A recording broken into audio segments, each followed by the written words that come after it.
ሰላም ጤና ይስጥልን ክቡራን ተመልካቾቻችንና አድማጮቻችን ዘውዱ መንግስቴ ነኝ ከዚህ ከአገር እንግሊዝ። አሁን የዘውዱ ሾው አጫጭር ዜናዎችን አቀርብላችኋለሁ። አብራችሁን ቆዩ። በቅድሚያም ርዕሶቹን እንሆ። የጦር አዛዡ ፋኖን ተቀላቀለ፣ ወጣቱም በጭካኔ ተገደለ። ከህወሓት ጋር ድርድር ፈጽሞ አይታሰብም ተባለ። የአዲስ አበባ ጉዳይም ውሳኔ አገኘ። ሚዲያዎች ማስጠንቀቂያ ተሰጣቸው። ጥምር ዜግነትም ሊፈቀድ ነው ተባለ። የትግራይ ፍርድ ቤት ውግዘት ገጠመው። የራያ ህዝብም ጭንቅንቅ ውስጥ ገብቷል። አሁን ወደ ዝርዝር እንሄዳለን። አብራችን ቆዩ። ፋኖ ድል ተቀዳጀ። በሁለት ግንባር በተቀሰቀሰ ውጊያ ነው 44ኛው ክፍለ ጦር ድል መቀዳጀቱ የታወቀው።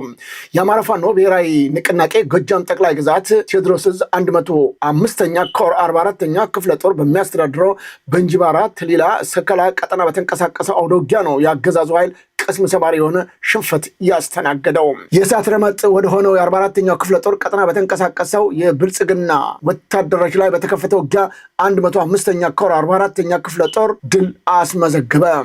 ጠላት ከጠዋቱ 1 ሰዓት ተኩል አካባቢ ከኮሶበር ወደ ምርከታ የ44ኛ ክፍለ ጦር ሻለቃ መቀመጫ ቀጠና የተንቀሳቀሰ ቢሆንም በነበልባሎቹ ተመቶና ተመክቶ ሙትና ቁስለኛውን እየተሸከመ ወደ መጣበት እንጂባራ መመለሱ ነው የታወቀው። በሌላም ግንባር አሽፋ መገንጠል አካባቢ ከ3 ሰዓት በላይ በወሰደ እልህ አስጨራሽ ውጊያ በፍጹም የፋኖ የበላይነት ተወስዶ በአገዛዙ ወታደሮች ላይ ቅስም ሰባሪ የሆነ ሽንፈትም አስተናግዷል። በጠላት ሰራዊት ላይ በእንጂባራ ቡሬ ተሊላ ሰከላ ያለ የሌለ ኃይሉን ዙ 23ን ጭምር በመያዝ በከባድ መሳሪያ የታገዙ ውጊያዎችን ቢያደርግም ፋኖ በጠላት ላይ ከፍተኛ ድል መጎናጸፉን የአማራ ፋኖ ብሔራዊ ንቅናቄ ጎጃም ጠቅላይ ግዛት ቴዎድሮስ ዕዝ 105ኛ ኮር 44ኛ ክፍለ ጦር ህዝብ ግንኙነት መረጃውን ለዘውዱ ሾው ሚዲያ ገልጿል።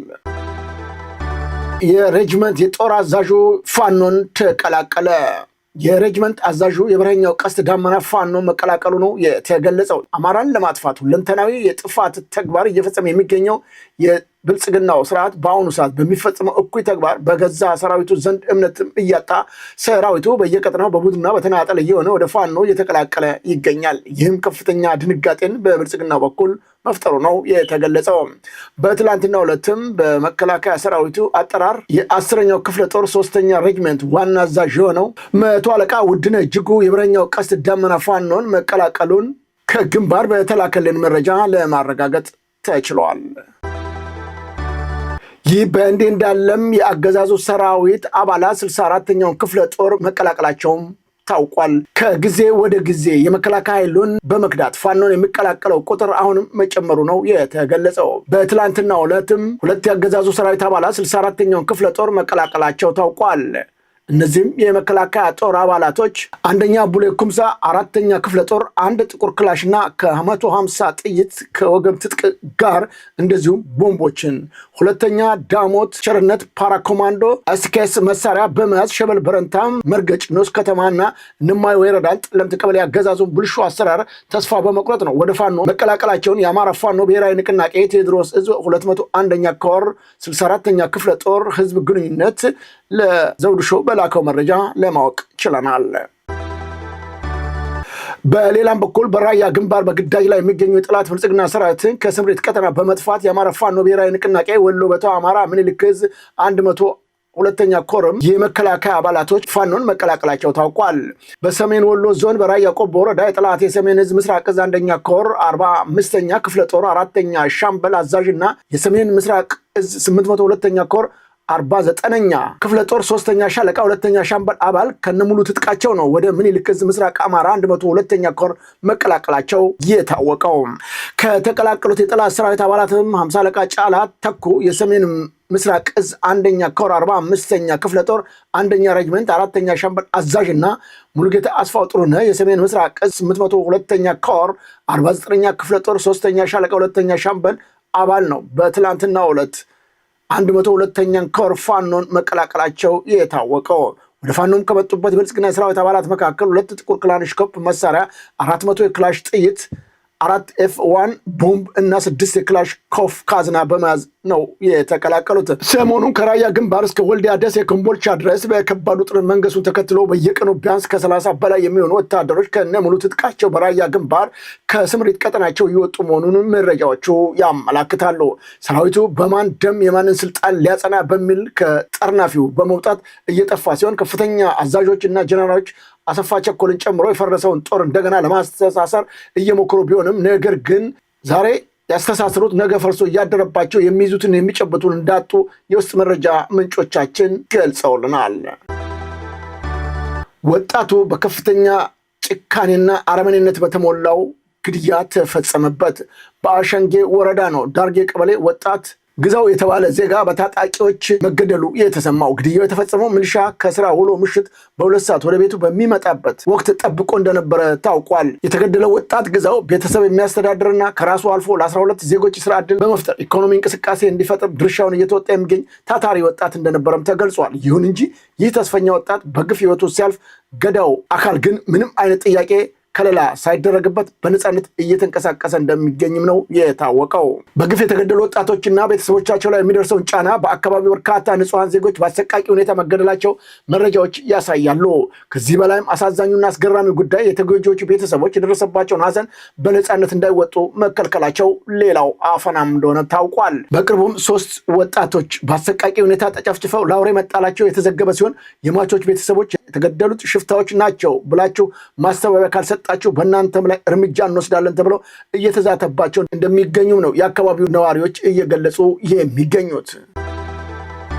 በሺዎች የሚቆጠሩ መሰደዳቸው ተነገረ። የራያ ህዝብ ተሰዳጅነቱ መቀጠሉ ነው የታወቀው። ከ2 ዓመታት በፊት ህወሓት አካባቢውን በኃይል ሲቆጣጠር ከ100 ሺዎች በላይ ያፈናቀላቸው የራያ አማራ በቆቦ መጠለያና በግለሰቦች ቤት በጥገኝነት ተጠቅልለው እንዳሉ አይዘነጋም። ከሰሞኑ የአብይ አገዛዝና የህወሓት ፍጥጫና የድሮን ጥቃት ጋር በተያያዘ የአካባቢው ነዋሪ ከፍተኛ በደል እየተፈጸመባቸው እየታሰሩና እየተገደሉ እንደሚገኙም ተገልጿል። ይህ በደል በመሸ ወደ ቆቦ ከ17 ሺህ የራያ ወሎ ተፈናቃዮችም ችግር ላይ ወድቀዋል ነው የተባለው። በህወሓት ጥቃት ሊፈጸምብን ይችላል በሚል ስጋት ከራያ የተለያዩ ወረዳዎች ተፈናቅለው በቆቦ መጠለያ ካምፕ የሚገኙ ተፈናቃዮች ችግር ላይም ወድቀዋል።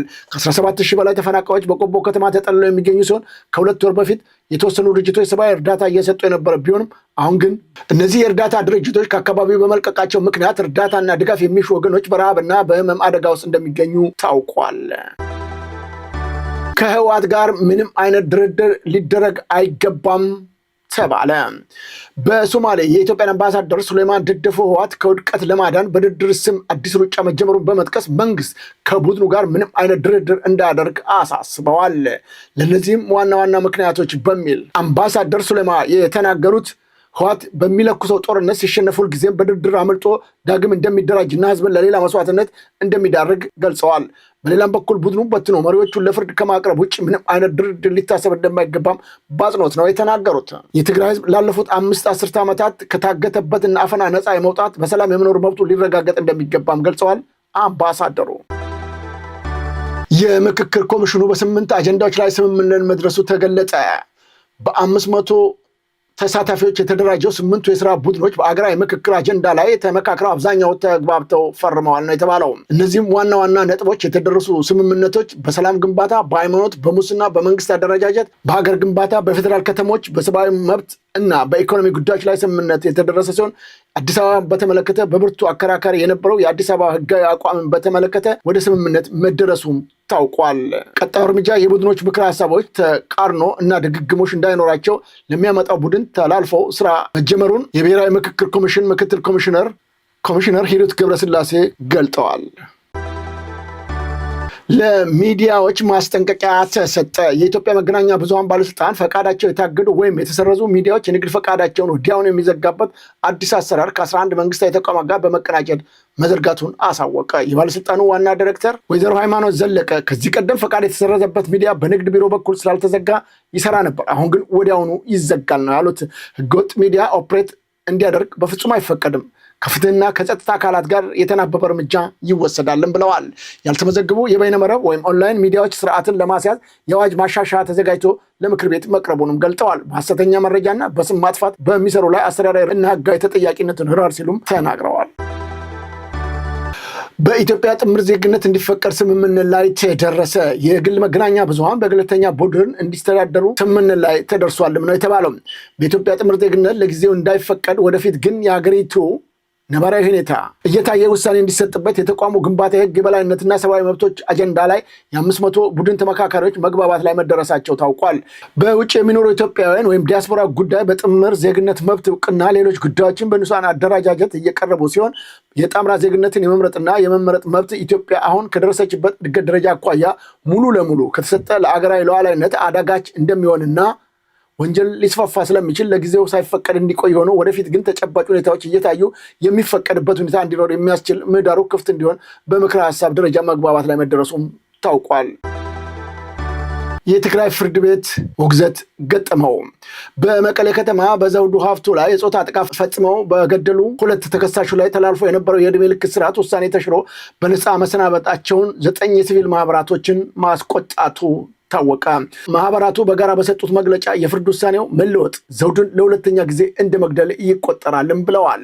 ይግባኝ ከተባለ በኋላ በሰበር ሰሚ ችሎት ወቅት ዋናው የስልክ ማስረጃ ከይግባኝ መዝገብ መጥፋቱ ለ5 ወራት ሳይቀርብ መቆየቱ ታውቋል። ለዝግጅቱ የትግራይ ፖሊስ ኮሚሽን ጣልቃ ገብነት እንደነበረበት ያመለከቱት ማህበራቱ የሁለተኛው ተከሳሽ አባት የነበሩ ኮሎኔል ገብረስላሴ በላይ በስልጣናቸው ተጽዕኖ ማሳደራቸውም ተጠቅሷል። በመሆኑም በውሳኔው በአስቸኳይ ይግባኝ እንዲባል የጠፋው ኦሪጂናል ማስረጃ የፌዴራል ባለሙያ እንዲያቀርብ ኮሎኔል ገብረስላሴ ከኃላፊነታቸው ተነስተው ጉዳዩ በነፃ አካል እንዲጣራ ለምስክሮችና ለዳኞች አቃቢ ህጎች በቂ የደህንነት ጥበቃ እንዲያደርጉላቸውም ተጠይቋል። በመጨረሻም በዛፍ ላይ መጠለያ እስከ መስራት በአሜሪካ የፌንታል እና የቤት አልባ ቀውስ አሳሳቢ ደረጃ ላይ መድረሱ ተነገረ። በአሜሪካ የተለያዩ ከተሞች የፊንተል እጽ ተጠቃሚ የሆኑ ቤት አልባ ሰዎች ቁጥርና አጠቃላይ ሁኔታዎች እጅግ አሳሳቢ ደረጃ ላይ መድረሱ ማህበራዊ ሚዲያዎች እና አካባቢው ዘገባዎች ጠቁመዋል። በበርካታ ግዛቶች እያደገ የመጣው የእጽ ሱሰኝነት ተጎጂዎችን ለከፍተኛ ማህበራዊ አእምሮና አካላዊ ውድቀትም እየዳረጋቸው እንደሚገኝ ተገልጿል። በማህበራዊ ገጾች ላይ እንደሚሰራጨው መረጃ አንዳንዶቹ በጎዳናዎች ላይ ከሚገኙ አካባቢ ቆሻሻዎች የተጣሉ ቁሳቁሶችና እንጨቶችን ጊዜያዊ መጠለያዎችና የዛፍ ላይ ጎጆዎችን በመስራት ለመኖር እየሞከሩ እንዳለም ታውቋል። ይህ ሁኔታ የከተሞቹን ጽዳት፣ የህዝብ ደህንነትና የአካባቢው ጥበቃ ከፍተኛ አደጋ ላይም ጥሎታል ተብሏል። በአሁኑ ወቅት የፊንቴል ችግር በአሜሪካ ትላልቅ ከተሞች ትልቅ የህዝብ ጤና እና የህግ ማስከበር ቀውስ በመፍጠር የመንግስትን ትኩረት ይበልጥ መሳቡ ነው የተገለጸው። ክቡራን ተመልካቾቻችንና አድማጮቻችን ለአሁኑ ያቀረብኩላችሁ የዘውዱ ሾው አጫጭር ዜናዎች እነዚህን ይመስሉ ነበረ። በቀጣይ ዝግጅታችን እስከምንገናኝ የዘውዱ ሾው ሚዲያን ሼር፣ ላይክ እና ሰብስክራይብ በማድረግ ወዳጅ ቤተሰቦቻችን እንድትሆኑ ከወዲሁ በአክብሮት እንጋብዛለን። ከዜናዎቹ ጋር አብሬያቸው የነበርኩትን የዘውዱ መንግስት የነበርኩ። ጤና ይስጥልኝ።